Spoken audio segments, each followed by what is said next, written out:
Hi guys! Ngayon, gagawa tayo ng isang simpleng homemade pero masarap na sushi. Panoorin ninyo hanggang dulo para makita ninyo ang recipe list ni Mami J. Una, kunin natin ang seaweed wrapper at spread ang kanin na tinimplahan ko ng vinegar, salt at sugar.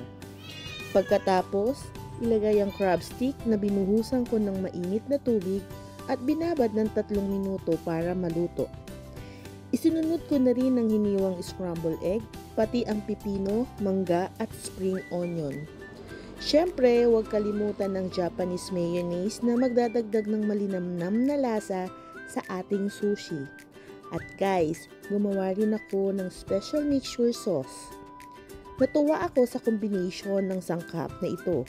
Optional lang pero nilagay ko na rin ang recipe kung gusto ninyong subukan o tikman.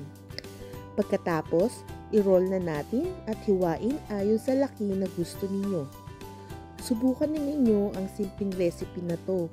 Napakadali lang gawin at siguradong magugustuhan ng pamilya at ng mga kaibigan ninyo.